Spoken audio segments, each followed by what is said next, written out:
Welcome back everybody to Abroad with Jay. This is your go-to channel for real conversations about what it's like to live here in Dominican Republic. So if you're new here, I like to share information about expat life here, raising a family abroad, and how to create a life that you don't need a vacation from. And today we're diving into some of the biggest misconceptions that people have about living here in Dominican Republic. And I hear these myths all the time online, in my comment section, and sometimes from people back in the US who thinks Dominican Republic is one way, but in reality is something completely different. So let's jump into the 5 misconceptions that I hear most and what life is actually like living here. Let's start with misconception 1.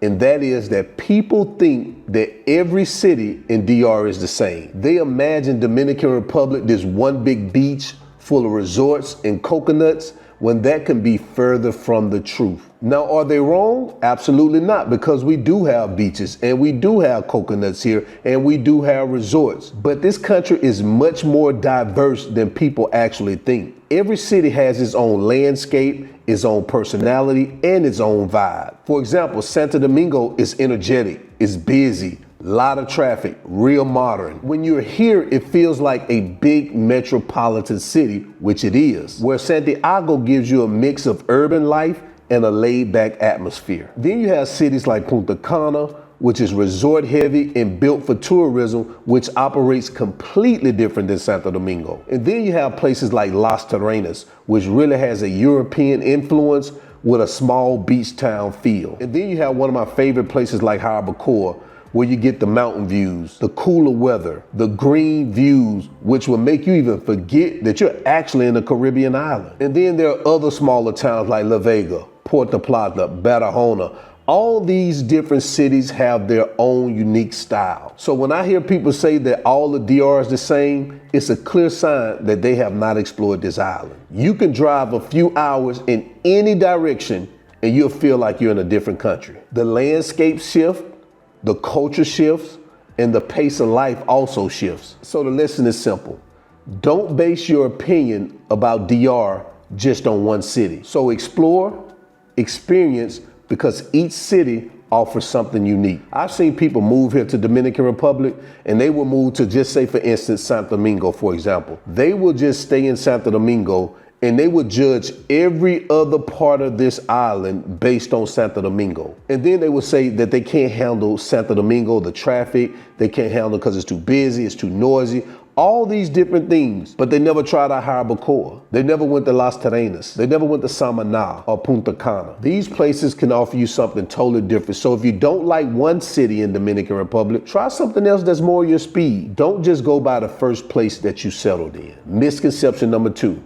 That there's no bureaucracy here. People love to think when you move abroad that you're escaping the paperwork, the processes, and all the government systems. And let me be the one to tell you, Dominican Republic has its own bureaucracy, and you will feel it. Different government bodies regulate different things. If you're getting a driver's license, that's one process. If you're working on residency, that's another process. Trying to open a business, formalize a company, get permits, you're dealing with different agencies. Sometimes things move quickly, and other times it looks like it's moving in slow motion. You can't rush it, don't try to fight it, just respect the process. And this is where patience becomes your best friend. And a lot of expats get frustrated because they expect the systems here to work exactly like they worked in the United States. But it's not going to, because this is a different country with different systems and different processes. And once you mentally prepare yourself for this,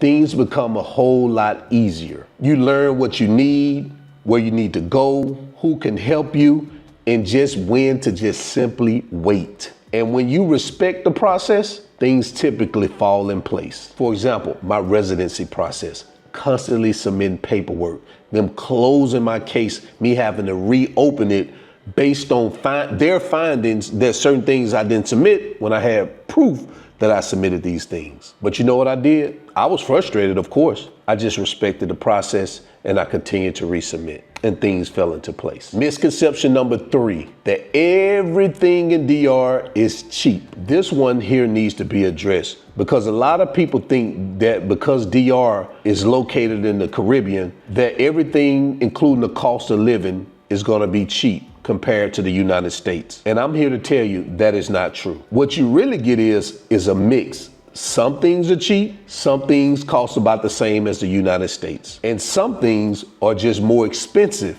than the United States. Local goods that are produced here, like poultry, eggs, fruits, vegetables, Dominican grown products, and local services can be affordable. I can get my fresh mangoes and my delicious avocados at a price that just makes me smile. But imported goods, especially US brands, European brands, electronics, packaged foods, and certain home products can cost you more. Sometimes twice as much, and sometimes even higher than that. So in this case, you have to find your balance. And this is where living smarter actually matters. Once you learn where to shop for local goods and when it makes sense to buy the imported ones, is when your cost of living becomes manageable. Because for me, it's not about everything being cheap. It's about understanding the value. Find what works for your lifestyle and adjust. Because sometimes I post things over on my Instagram and people say, oh, you could have found it cheaper if you would have went to this market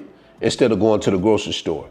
Well, certain things I'm not gonna buy from a market. I'm gonna buy it from a grocery store or a butcher shop because that works for my lifestyle. I like that particular cut of meat, or I like that particular brand. So I typically buy a mix of things, local and imported, but I do it because it works for my life.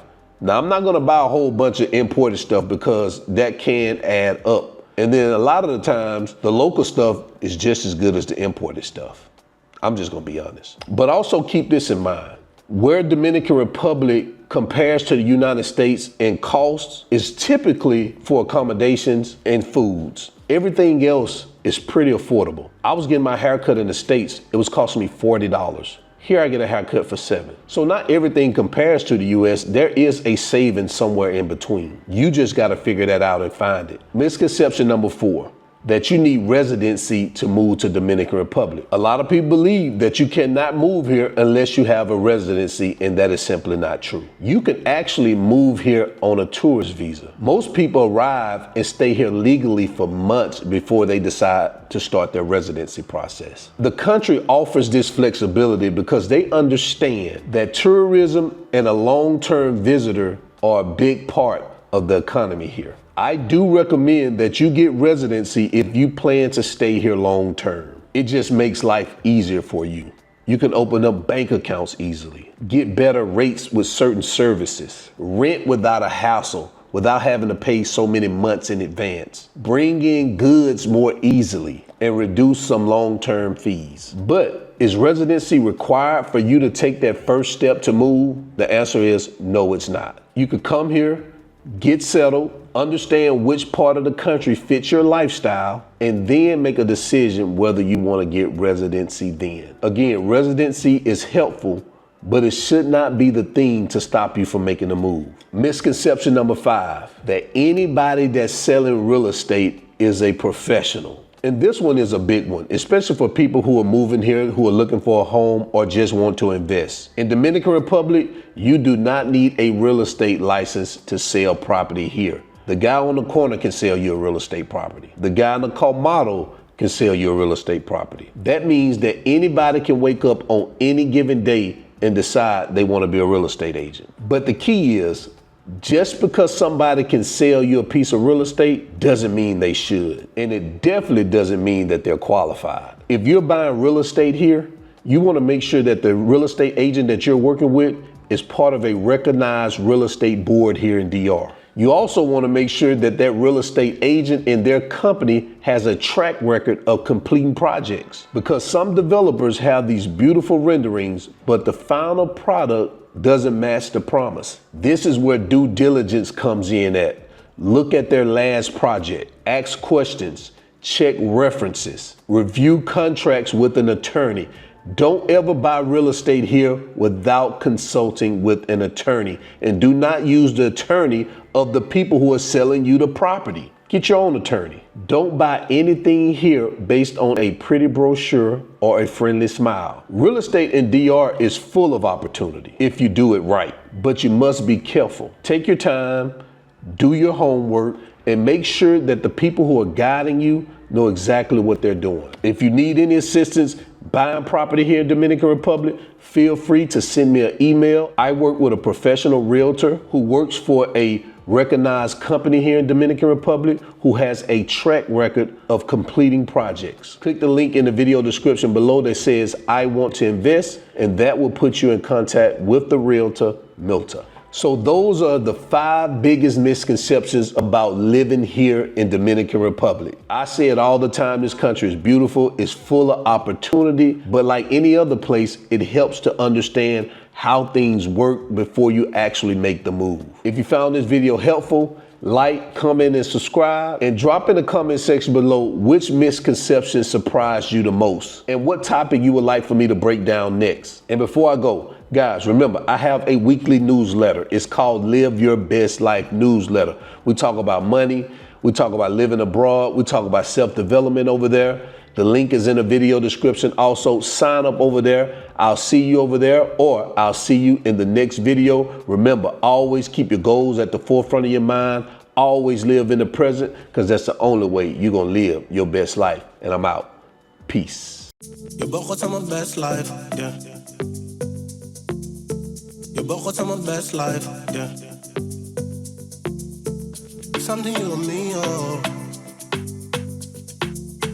You both got my best life, yeah. Jumping, flexing, I know.